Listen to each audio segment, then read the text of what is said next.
Welcome. In this video, I'm going to go over solutions for problems from 4.1 and 4.2, which is mostly reviewing ionic and covalent bonds and how you write the proper formulas or proper names for each molecule or formula unit. So number one wants to know the formula for each of the compounds in page 116.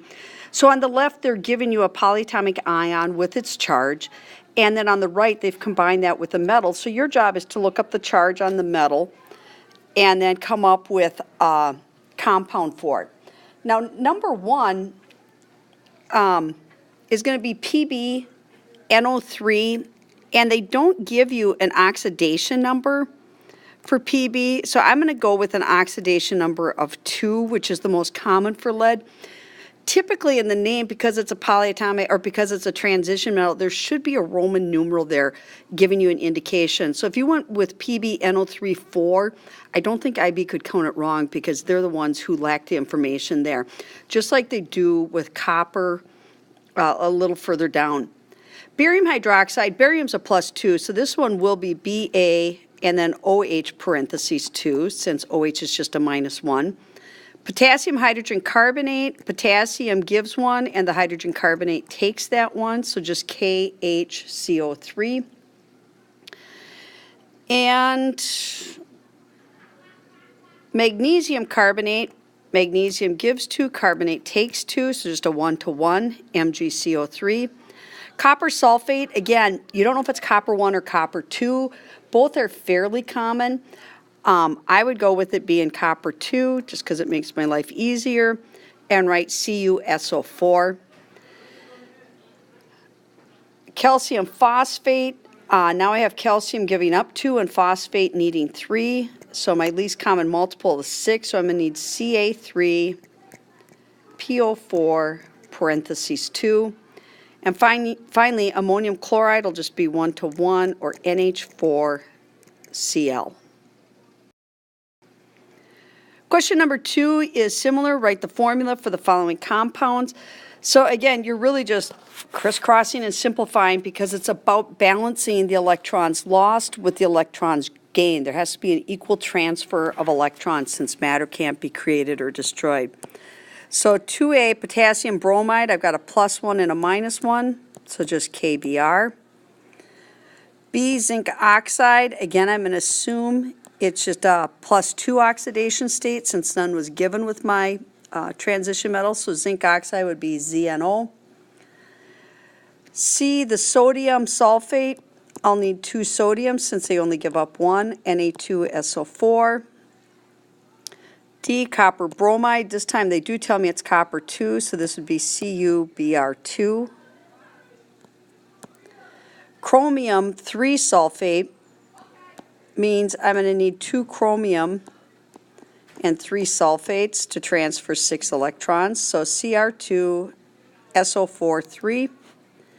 And aluminum hydride, hydride's just the word for hydrogen in there, and that can happen, so this would be AlH3. Number 3, you're being asked to name the following. Naming really isn't much more difficult than the formula writing. So I've got tin phosphate, and I can include the 2 with the tin, since normally its oxidation state would be 4.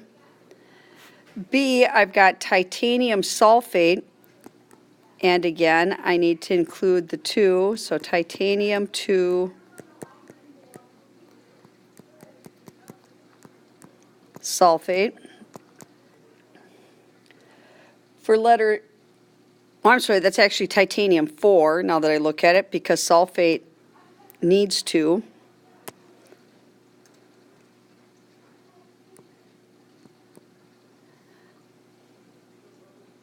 And let me, yeah, so I'm good on that one. And then C, I've got manganese hydrogen carbonate. So the manganese has given up 2, so I'm going to call it manganese 2.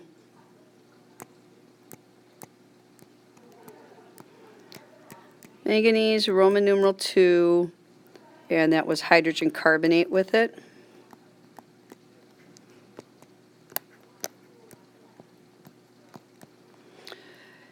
And then D, barium sulfate. Barium's not a transition metal, so no need for a Roman numeral.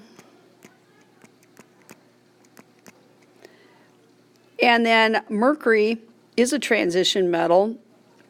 Sulfite gives up 2, and sulfite needs 2, and I need 2 mercury, so this would be mercury 1 sulfide.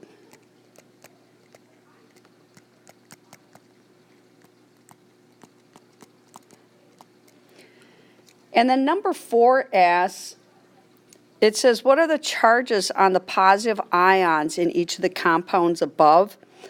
It's kind of after the fact, so for number 4, I'm going to go back in blue and put the positive ion. The tin I know has a +2 charge. That's what the 2 there is telling me. The titanium I know is a +4. The manganese I figured out was a +2. Barium's always a +2, and the mercury, as it says, is a +1. Number 5, what is the formula of the compound that forms from element A in group 2 and element B in group 5? Now, if they truly mean group 5, that would be a transition metal. So I'm going to go with the intention being that this is group 15, not just 5, because group 15 would be mostly nonmetals looking to gain 3 electrons, whereas the element in group 2 would be looking to lose 2. So I would expect this to be A3, B2, if it's between group 2 and group 15 or 5A. Number 6, explain what happens to electron configurations of magnesium and bromine when they react to form the compound magnesium bromide. Well, the most obvious thing is they both acquire noble gas configurations.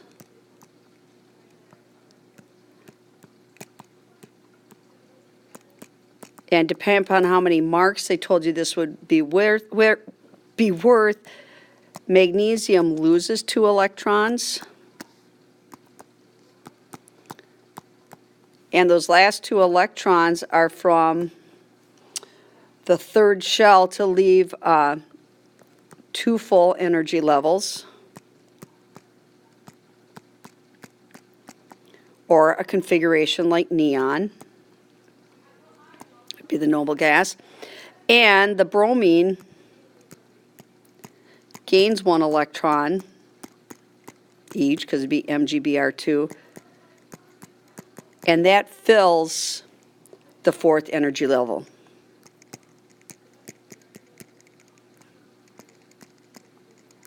And that gives it a configuration like krypton.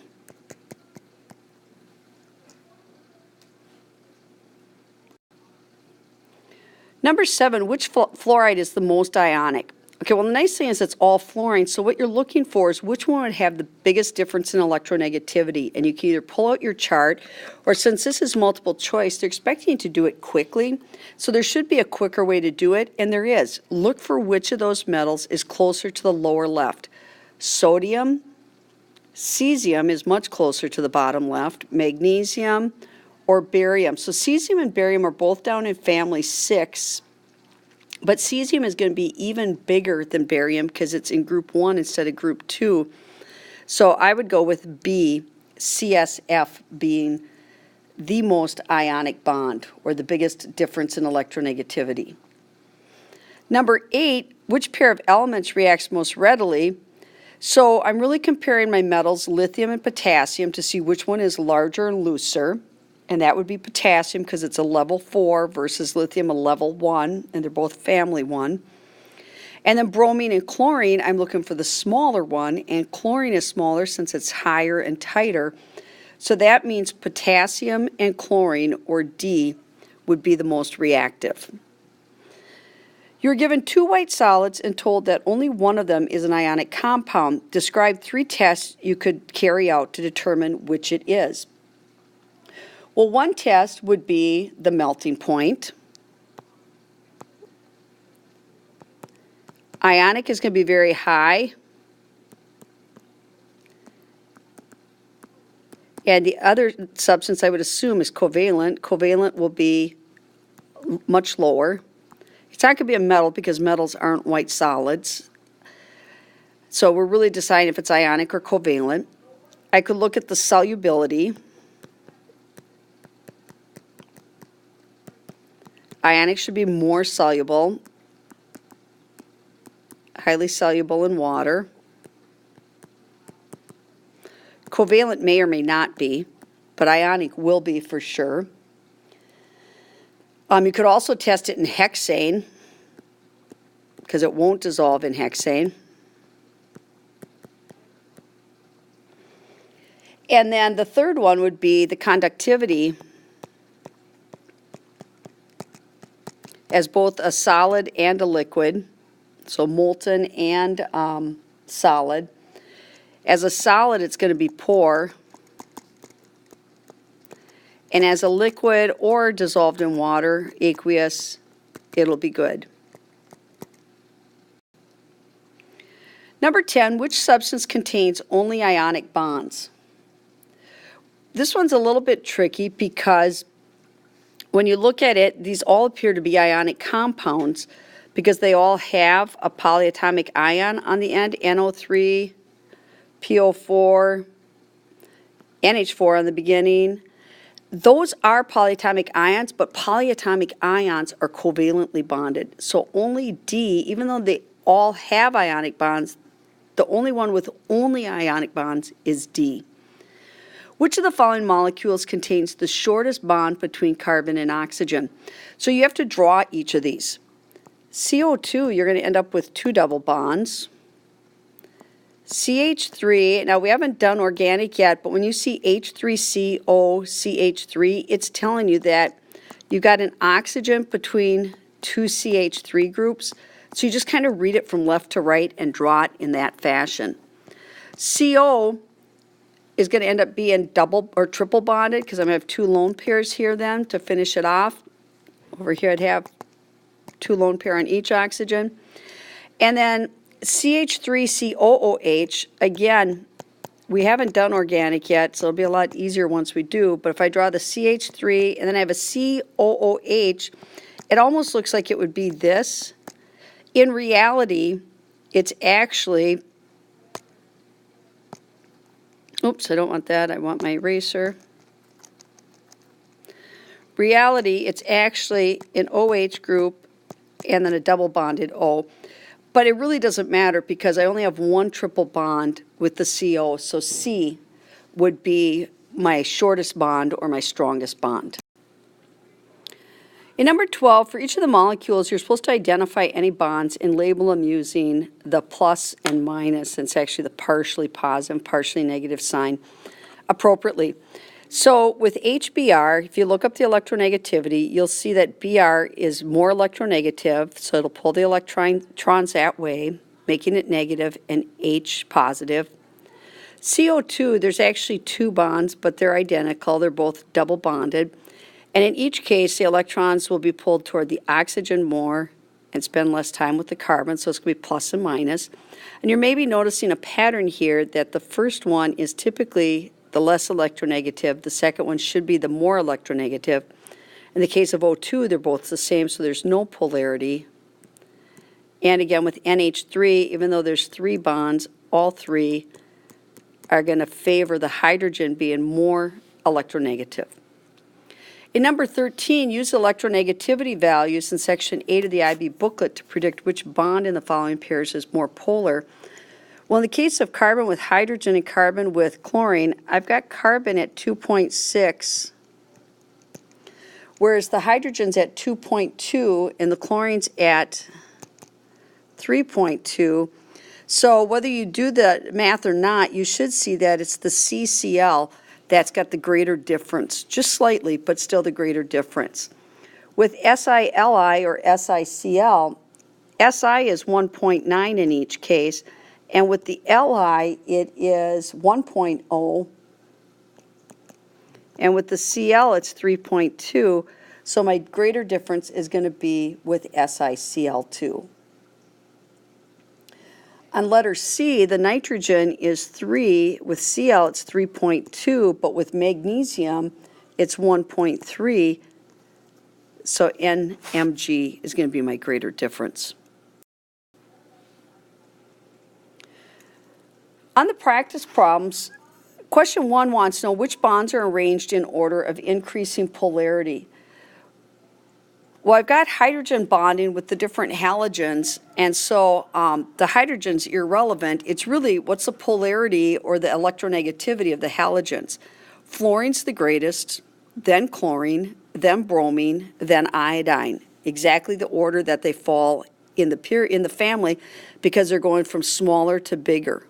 So most electronegative to least, or in this case, it would actually be C, because now that I look, I see that it says increasing.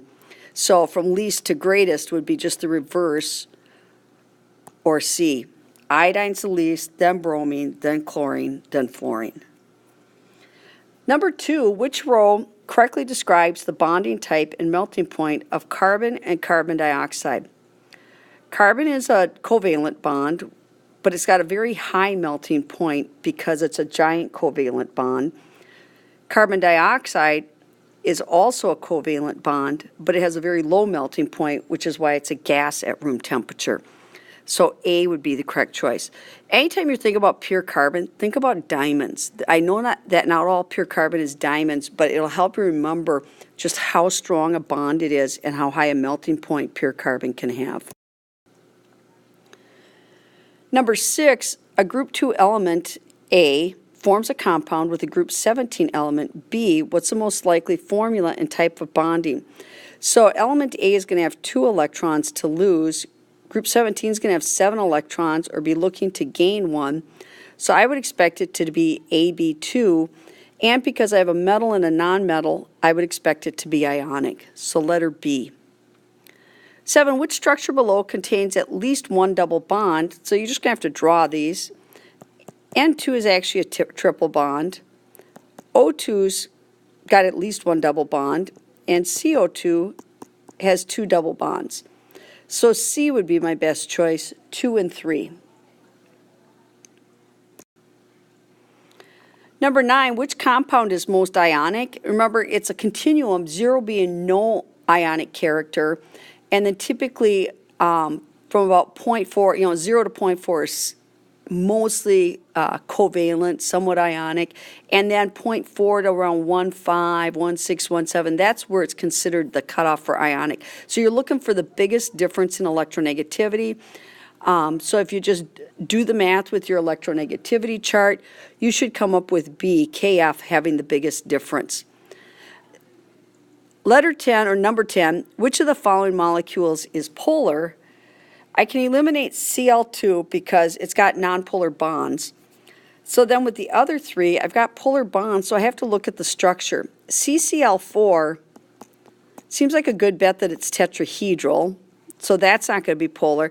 So then BCl3 and NCl3, which one has the lone pair making it asymmetrical and which one doesn't?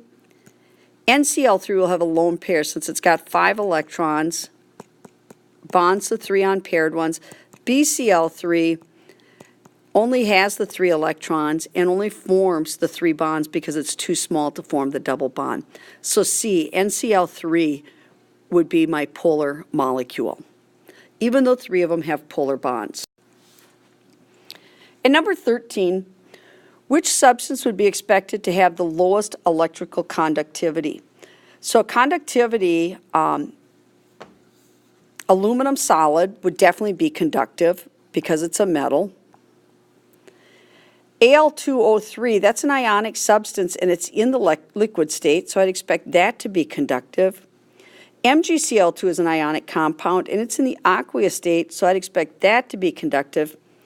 HCl is a gas, that's a covalent compound, so I would expect that to have the lowest, if any, conductivity.